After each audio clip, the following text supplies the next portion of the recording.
हम बचपन में छोटे थे तो ऐसा चौकोर लाइनें बनाते थे 5 5 10 और उसमें एक छोटा सा पत्थर होता था और उसको एक टांग से ऊंचा करके खेलते थे। आप सबने खेला होगा।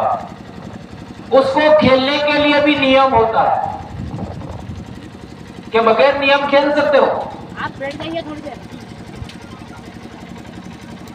एक छोटा सा खेल खेलने का भी नियम होता है। और हमारे तीसरी चौथी क्लास के भी बच्चे अभी 1-2 दिनों में 5-7 दिनों में खट्टी इमली के वो बीज भी आ जाएंगे तो उसको निकालने के बाद बच्चे खेलते हैं। उसका भी अपना नियम होता है। हमारे बच्चे गुल्ली डंडा खेलते हैं। गुल्ली डंडा खेलने के लिए भी नियम होता है। लेकिन एक संगठन चलाने वाले लोग अनुशासनहीनता करते हैं तो ये इस बुद्धि का क्या किया जाए? कुछ समझ में आ रहा है? अरे हमारे अंदर कोई हम संगठन की बात करते हैं लेकिन अनुशासनहीनता बरतते हैं।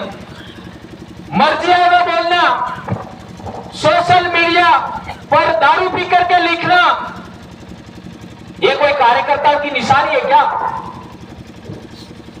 और मुझे पूरा विश्वास है कि रात को जितना विवाद करते हैं, लड़ते झगड़ते 8 बजे के बाद, वो ज्यादातर लोग ये पी करके ही बखेड़ा करते हैं। और हमारे लोगों की आदत है कि किसी को कुछ कहना है समाज के बीच में या कुछ बखेड़ा खड़ा करना है तो 2 कप लेना, ऐसा काम करते हैं।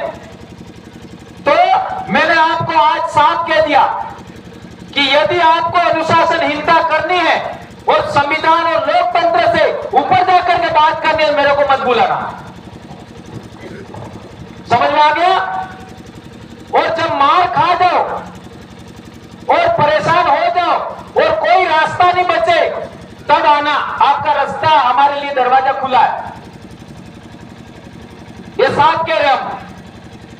इसलिए आदिवासी परिवार ने एक व्यवस्था बनाई है। हम भी बहुत कुछ बातें जानते हैं लेकिन समाज तैयार नहीं है आज की तारीख में, इसलिए हम उन बातों का समाज के अंदर बात नहीं रखते।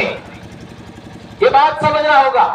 आज तक मेरे द्वारा बोली गई बहुत कम बातें, अभी तक कोई बात ऐसी प्रकाश में नहीं आई है जो गलत साबित हुई हो। मैं बहुत सोच समझ करके बात रखता हूं और समाज को आगे बढ़ाते हैं, तब जाकर के आज इतना बड़ा काम हो रहा है। एक बात, चुनाव के अंदर हमारे बहुत सारे भाई यहां आए थे और इन लोगों ने हमको एक बात बताई, वो बात आप सबके बीच में रखना चाहता हूं। यहां पर जो लोग संगठन करता है, पदाधिकारी है, वो दूसरे लोगों से पैसा ले करके अपने लोगों को हराते हैं। क्या ये बात सही है? बिल्कुल सही है। पद ही इसलिए लेते हैं ताकि दूसरे से बार्गेनिंग कर सके। जितना बड़ा पद उतना पैसा और समाज जाए भाड़ में। ऐसा हुआ, ऐसा हमारे लोगों ने बताया। क्या ये बात सही है? ये पूरे मध्य प्रदेश के लिए कह रहा हूं, आपके लिए बोल रहा हूं। आप सुन रहे हो, उनके लिए बोल रहे हो, सबके लिए बोल रहा हूं। क्या ऐसा हुआ कि नहीं हुआ? हाथ ऊंचा करो, कौन कौन कह सकता हुआ ऐसा? अब इस समस्या का क्या समाधान है बोलो? अरे खुद को सुधरना है। हमारे इलाके में हमने 50 बार बोला, आप लोगों ने भी सुना होगा, एक बार पुनः बोल देता हूं। हमने बोला जो भी पैसा देवे हमारा है ले लो, जो भी बकरा मुर्गा देवे वो हमारा ये ले लो, दारू भी देवे तो ले लो लेकिन पियो मत, बेच दो। लेकिन जो लोग ऐसा बांट रहे उनको वोट मत दो। तो हमारे लोगों ने इसका इस्तेमाल किया, बड़े बड़े टावर गिर गए। अब आपने इसका कब पालन किया बताओ मेरे को?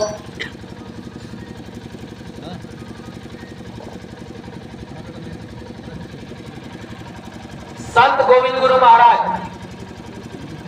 एक बड़ा जन जागरण चलाया दारू के विरोध में और सफलता भी मिली। मैं इसका उदाहरण, मेरे दादा स्वयं पीते थे और मेरे दादा ही भगत बने।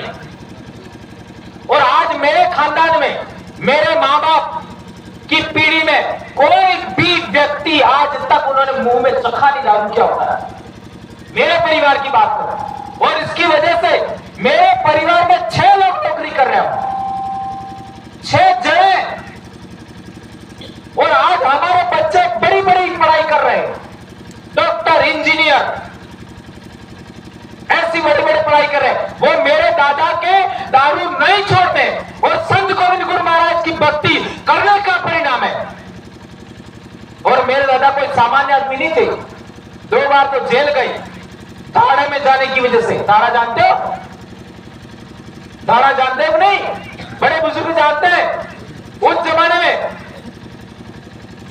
तो जब मेरे दादा अपने परिवार के लिए, अपने गांव के अंदर जो संत पैदा हुआ, संत गोविंद गुरु महाराज, जिसके जन जागरण की बदौलत इतना बड़ा परिवर्तन हुआ, उनके सम्मान में इतना बड़ा मेरे दादा इस तरीके के थे, उन्होंने छोड़ा। और आज भी मेरे परिवार में नहीं पीते, हम भी नहीं पीते, तो आप क्यों नहीं छोड़ सकते भाई? बताओ मेरे को, क्यों नहीं छोड़ सकते? इतना पढ़ लिखे हैं हम लोग, इतना सोशल मीडिया का जमाना है, क्यों नहीं छोड़ सकते?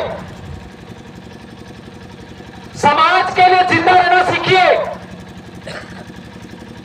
जो लोग समाज के लिए जिंदा रहना चाहते हैं, हमें उनकी जरूरत है। और जिन लोगों को पैसे की भूख है, वो तो मेरे करीब आना ही मत, नालायकों। जिनको पैसे की भूख है वो तो आना मत, जिनको समाज की भूख है वो आइए। साफ कहना है मेरा, ये बातें समझ रहा होगा। इसलिए मेरे भाई उमेश ने भी कहा था कि जो डीलर है वो तो हमारे करीब आना ही मत, कोई जरूरत नहीं है। समाज जिंदा रहेगा तो हम जिंदा रहेंगे, ये सोच वाला आदमी हमको चाहिए। ये सोच है तो आइए, वेलकम है, वरना बहुत आए बहुत चले गए, कोई परवाह नहीं। ये बातें आपको बहुत कड़वी लगी होगी, लेकिन मैं जाना इसलिए जाता हूं। मैंने ऐसे ऐसे लोगों को डांटा है और लोगों में बड़ा परिवर्तन हुआ। आज आदिवासी परिवार की जन जागरण से 10 साल के अंदर कितने लोगों ने दारू छोड़ा, ये आप लोग सर्वे करोगे, हैरान रह जाओगे। राजस्थान में हैरान रह जाओगे, बड़े बड़े लोगों ने छोड़ दिया। कई लोगों के परिवार की समस्या मिट गई, पति पत्नी का झगड़ा तो खत्म हो गया, भाइयों भाइयों का झगड़ा तो खत्म हो गया। यह है परिवर्तन। आज पिछला विश्व आदिवासी दिवस पर हमने नियम बनाया है कि साल भर में हर एक बीसीसी वाले को 2000 रुपए देना है। तो हमारे डूंगरपुर में 253 बीसीसी है। डूंगरपुर में हमारा पैसा इकट्ठा हुआ, कार्यक्रम हो गया, कर्मचारियों को भी पैसा देना है, हर एक ब्लॉक वालों को 10,000 देना है, और राजनेताओं को भी देना है। इस तरीके से हमारा पैसा इकट्ठा हुआ, विश्व आदिवासी दिवस का कार्यक्रम पूरा हो गया। और 7-8 बीघा जमीन अभी लिया हमने, 8 बीघा एक बार में 8 बीघा जमीन लिया, वहां आदिवासी समाज का कार्यालय बनेगा। आप वहां पर आते हो, आपको सोने की व्यवस्था मिलेगी, खाने की व्यवस्था मिलेगी, आपका ट्रेनिंग होगा। अब आपको कहीं दूसरी जगह जाने की जरूरत नहीं है। वो 8 बीघा जमीन लिया है, वहीं पर आपकी व्यवस्था होगी। इतना बड़ा काम हमने एक दिन में करके दिखा दिया विश्व आदिवासी दिवस पर। आपने क्या किया बताओ मेरे को? पूरे मध्य प्रदेश में एक जगह पर ऐसा व्यवस्था हुआ, बताओ मेरे को। आज ही के दिन में करीब 500 बीसीसी 5 जिलों में बनेगी। आज के दिन में 500 बीसीसी, और उसका पहला एक्सपेरिमेंट था विश्व आदिवासी दिवस पर। 7 लाख रुपया देकर के हमने 8 बीघा जमीन खरीदा है, और 1 लाख बाकिया भी हम देने वाले हैं। विचार करिए, हर एक बीघा का 1 लाख, और उसका हमारा ऑफिस बनेगा। इतना बड़ा व्यवस्था हमने कायम किया। और अभी हम लोग एक फंड और बना रहे। यदि कोई प्रशासन का व्यक्ति, यदि कोई हमारे लोगों को गलत तरीके से उसके ऊपर केस करता है, परेशान करता है, किसी कर्मचारी का ट्रांसफर करता है, कोई भी कचहरी, कोर्ट कचहरी का झगड़ा लड़ना पड़ेगा तो इसी फंड से हम लोग कोर्ट कचहरी पे भी आपका केस लड़ेंगे, कर्मचारी से भी पैसा नहीं लेंगे, किसी सामाजिक कार्यकर्ता से भी पैसा लेंगे। वो फंड हम जमा कर रहे हैं, उस फंड से आपका कोर्ट कचहरी का सारा हम खर्चा निकालेंगे। हाई कोर्ट जाना पड़े हाई कोर्ट जाएंगे, सुप्रीम कोर्ट जाना पड़े सुप्रीम कोर्ट में जाएंगे। हमारे जो एमएलए एमपी है उनको हर एक महीना 50,000 रुपया खाते में जमा करने का नियम है हमारा। ये बेटा उमेश, पूछो सही है गलत है? कहां गया उमेश? हाँ आ रहे, पूछिए इनको। हर एक प्रधान को 20,000 रुपया हमारा महीने देना है और एमपी का अभी 60,000 कर दिया हमने, पहले 50 था, अभी एमएलए ज्यादा बन गया तो उसका 60 कर दिया। सरपंच को भी देना है, कर्मचारी को भी देना है, तब जाके संगठन चलता है। पैसे का कोई स्वाद नहीं होता, बगैर पैसे कोई काम नहीं होता। और हमारा समाज यदि किसी से कुछ लेता है, पैसा 1 रुपया भी लेता है तो उसका एहसानमंद हो जाता है। इसलिए समाज का जन जागरण है तो ये टेंट भी समाज का होना चाहिए, ये जाजम भी समाज का होना चाहिए, और मेरे पैर में चप्पल है वो भी किसी दूसरे के लिए होने चाहिए, वो भी समाज के ना होने चाहिए, अपना खुद का होना चाहिए। और हमारे लोग तो कई ऐसे हैं उनका खर्चा ही कोई और चला रहा है, वो कैसे समाज का काम कर पाएंगे? ये बात आपको समझना पड़ेगा मेरे दोस्तों। और मैं सारी बात स्वीकार कर लूंगा, लेकिन एक बात कभी स्वीकार नहीं करूंगा, सिंगल।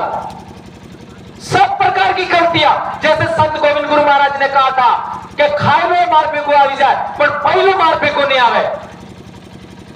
तो मैं एक बात कहना चाहता हूं, जो लोग दूसरे समाज के लिए अपने समाज का बलिदान देते हैं, ऐसे लोगों की मुझे जरूरत नहीं है। ऐसा आदमी मेरे बीच में कभी कहा नहीं सकता। मेरे से असहमत हो सकते हो, हमारे संगठन से असहमत हो सकते हो, लेकिन समाज का हित करके दूसरा समाज का लाभ करने वाला, जमीन बेचने वाला आदमी, समाज को दारू पिलाने वाला आदमी, समाज को बुरा भला कहने वाला आदमी हर गिज नहीं चाहिए। बाइकॉट आदिवासी परिवार से, यह हमारा नियम है।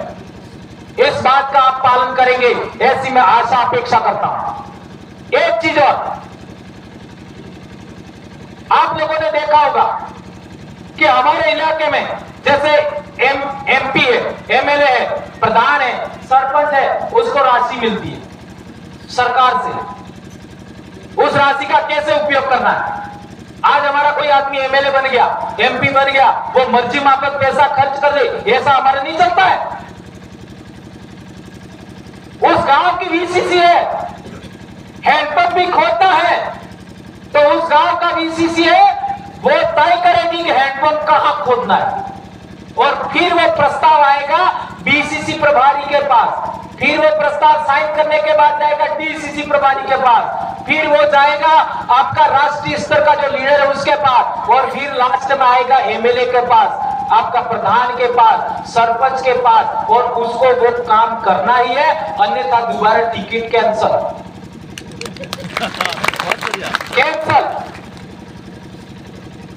तो ऐसी व्यवस्था भी आपको कायम करना होगा